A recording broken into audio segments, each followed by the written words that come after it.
जय भीम, जय मीम, जय तेलंगाना, जय फलस्तीन, तकबीर, अल्लाह अकबर। जय इजराइल अगर बोल देता तो आज क्या तुम संसद में बैठते थे? भीम, जय मीम, जय तेलंगाना, जय फलस्तीन। तो उन्होंने फलस्तीन पे ऑब्जेक्शन उठाया। जनाब असदुद्दीन ओवैसी साहब ने शपथ के दौरान फलस्तीन का जिक्र कर दिया तो कई लोग भड़क उठे। स्पीकर साहब तो नहीं भड़के, पर जहां तक हमको पता है लोकसभा के अन्य सदस्य नाराज हो गए। नमस्ते जी, सत श्री अकाल, अस्सलाम वालेकुम। मैं निधि शर्मा इंडिया से, और मैं पर्सनली फलस्तीन को सपोर्ट करती हूँ। जी हाँ, क्योंकि वहाँ पर मासूम इंसानों के साथ अन्याय होता चला जा रहा है।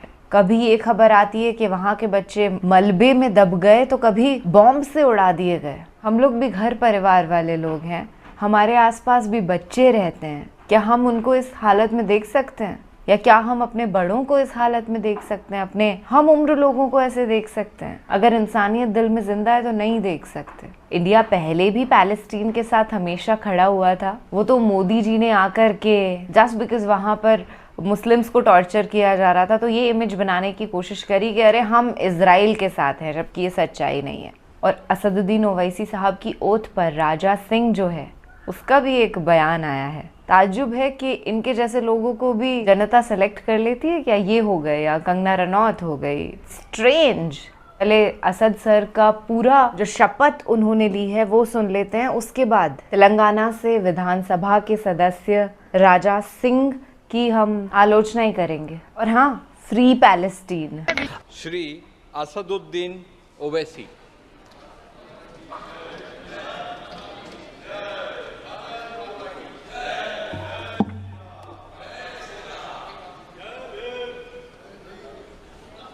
ये आते हैं तो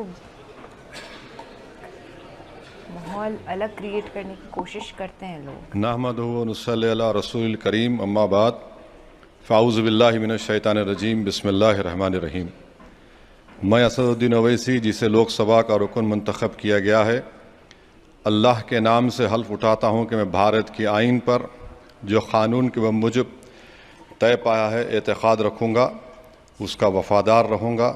मैं भारत के इक़्तिदार आला और सालमियत को बरकरार रखूँगा और जिस ओहदे को मैं संभालने वाला हूँ इसके फ़राइज़ और वफ़ादारी से अंजाम दूँगा।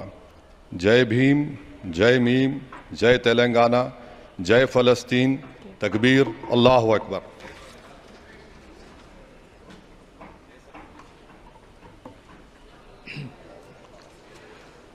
श्री कोंडा विश्वेश्वर रेड्डी, अभी तक रिटेलिएट नहीं किया लोगों तो स्टार्ट कर दिया है।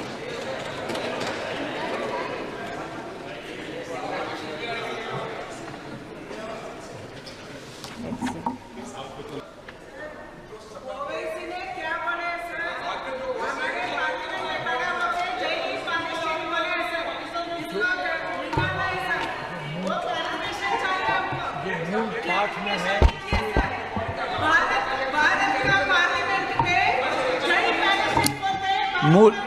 मूल पाठ से अलग यदि कोई विषय है तो उसको रिकॉर्ड में नहीं रखेंगे।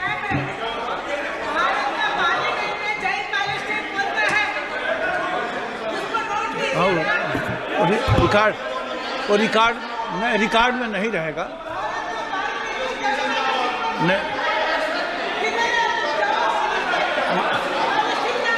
अरे आपस में बात करिए। अरे मूल पाठ में जो विषय नहीं है वो रिकॉर्ड से में निकाल दीजिए, रिकॉर्ड से निकाल दीजिए।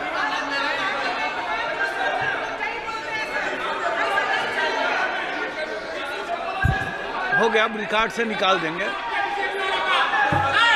रिकॉर्ड से निकाल। अरे हमला करने की बैठो। अरे रिकॉर्ड से निकाल देंगे ना उसको। ओवैसी ने आज संसद में शपथ ग्रहण समारोह में हिस्सा लिया और शपथ ली। शपथ तक ठीक था, लेकिन लास्ट में ओवैसी ने कहा जय भीम, जय मीम और जय फिलिस्तीन। तो मैं ओवैसी को कहना चाहूंगा, भारत माता की जय बोलने में तुझे क्यों शर्म आती है भाई? जिस देश में खाता है, जिस देश में पीता है, भारत देश में राजनीति भी करता है और भारत माता की जय बोलने में शर्म आती है। और संसद में शपथ किस प्रकार से ली जाती है, तुम तो नए नहीं हो और बोलने की आवश्यकता भी नहीं है। आज अगर कोई जय इजराइल अगर बोल देता तो आज क्या तुम संसद में बैठते थे?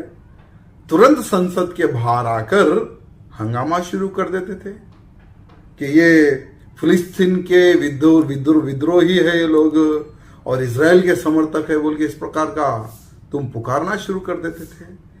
तो ओवैसी साहब को कहना चाहूंगा कि ठीक है, अगर तुम्हें इतना ही फिलिस्तीन से प्यार है तो क्यों फिलिस्तीन में आप जाकर उनके लोगों के सपोर्ट में क्यों वहां खड़े नहीं हो रहे भाई?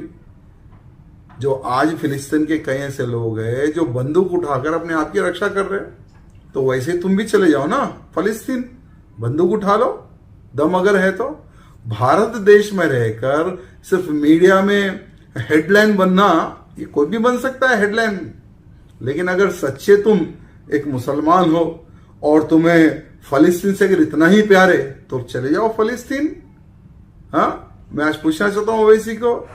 लेकिन इस तरह से जो आप जो बता रहे हो, ठीक है, जय भीम हम भी बोलते हैं, जय भीम वो तुम्हारा स्लोगन है, लेकिन फिलिस्तीन की जय ये थोड़ा सोचने वाली बात है।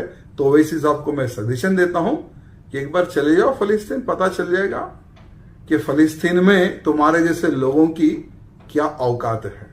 मैं राजा सिंह को यही जवाब देना चाहूंगी कि असद सर ने पैलेस्टीन के लिए आवाज तो उठाई और इंडिया में तो बहुत कुछ अच्छा कर ही रहे हैं। अच्छे अच्छे हॉस्पिटल्स उन्होंने खोले हैं जहां पर रोजाना प्रेग्नेंट लेडीज जाकर के अपना इलाज करवाती हैं। इतने सारे बच्चे वहां पैदा हो रहे हैं, लोग मरणासन स्थिति में भी वहां पहुंचते हैं और बच करके निकलते हैं। तो पुण्य कर्म तो वो इंडिया में भी कर रहे हैं, क्योंकि इंडिया को भी उनकी बहुत ज्यादा जरूरत है। पैलेस्टीन के लिए आवाज उठाना भी बहुत अच्छी बात है। और भारत माता की जय की जहां तक बात है तो वो जय हिंद हमेशा बोलते हैं, और अभी भी उन्होंने पैलेस्टीन माता की जय तो नहीं बोला ना, जय पैलेस्टीन ही बोला। और भारत का संविधान भी किसी को फोर्स नहीं करता है कोई पर्टिकुलर स्लोगन बोलने के लिए। असद सर कहते हैं कि उनका रिलीजन उनको ये अलाउ नहीं करता कि वो माँ के अलावा किसी के भी आगे माता लगा करके उसके जयकारे लगाएं, पर कई सारे मुसलमान ऐसे होते हैं जो बोलते हैं भारत माँ की जय। उनकी फ्रीडम है भाई कि वो जैसे अपना देश प्रेम दिखाना चाहें, इसमें किसी को कोई आपत्ति नहीं होनी चाहिए। I hope he got answers of all the questions. जो भी उन्होंने सवाल पूछे हैं ना वीडियो में, जवाब तो मिल ही गए हैं और हमें कोई चुप नहीं करा सकता है, आगे भी हम जवाब देते रहेंगे। फिलहाल के लिए मैं निधि शर्मा आपसे लेती हूँ इजाजत। ख्याल रखिएगा अपना और अपने सभी घर वालों का। खुश रहिएगा, सच के साथ खड़े रहिएगा। सत्यमेव जयते। जय हिंद।